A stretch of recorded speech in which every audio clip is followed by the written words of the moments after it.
Okay, let's unpack a huge infrastructure problem. I mean, anyone who's ever tried to run content into a large building knows what I'm talking about. Oh, absolutely. The sheer physical mess of satellite distribution It's cables. a nightmare. So today we're doing a deep dive into a piece of hardware that, well, it kind of promises to fix that. Yeah. It's the Thor Broadcast F-SattGalaxy kit, Right. And its whole mission is to replace that giant trunk of coaxial cable with just one single slim strand of optical fiber. which sounds almost too good to be true. It does.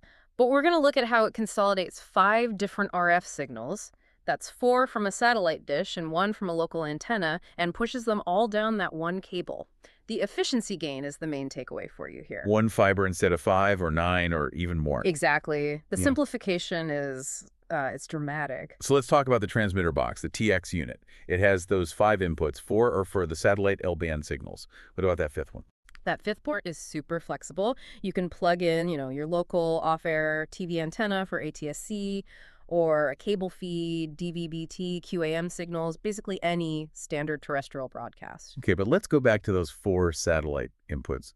Why 4? Why not just 1? That's the key to how satellite TV works. To get all the channels, the signal is split by polarization. You have vertical low, horizontal high, and so on. Right. So you need to carry all 4 of those streams independently to get the full channel lineup. That's why you usually see 4 big coax cables coming down from a dish. I see. But putting all of that 4 polarizations plus a whole other TV broadcast onto one tiny beam of light, how do you keep those signals from just turning into, a jumbled mess? That is the magic trick, isn't it? And the answer is something called CWDM, coarse wavelength division multiplexing. CWDM. Okay. Think of it like this. Instead of sending one big signal, the system uses 5 different lasers, each producing a different color of light. So each RF input gets its own unique color. Precisely. Vertical low might be on a 1510 millimeter wavelength, horizontal high on 1570 millimeter, and so on. They all travel down the same fiber, but because they're on different wavelengths, different colors, they never interfere with each other. So there's no quality loss. 0.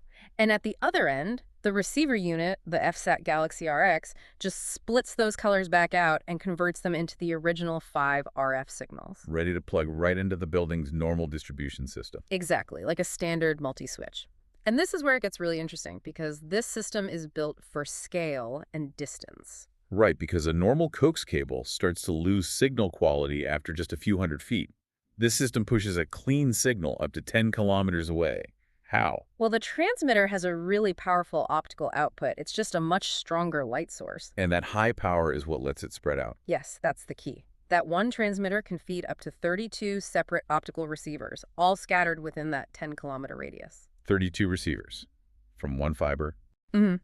And remember, each of those receiving points can then feed its own set of multi-switches in a building or an apartment block. So the total number of end users, we could be talking about over 1,000 apartments or outlets all running off this single strand of fiber. Easily. That's why the sources call it a perfect MDU, a multi-dwelling unit distribution solution. And to keep the signal stable for all those 1,000 users, I saw it has something called automatic gain control, or AGC. It does. AGC is basically the system's own volume control. It automatically ensures the signal level stays perfectly consistent at the output, no matter what. It's vital for that kind of scale. What about the physical plugs? I noticed they mentioned SKPC connectors. Is that important? Oh, it's a crucial detail. The APC stands for angle Polish connector. The tip of the fiber is cut at a slight angle. And what does that do?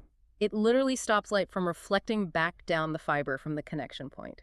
For you, the listener, that just means a much cleaner, more stable signal with no interference, which is especially important over those long distances. So if we boil this whole deep dive down, this tech takes a huge, complicated mess of cables and transforms it into a single, high-capacity optical link. It completely changes the physical limitations of copper. It centralizes everything. Which brings up a pretty interesting final thought. It does.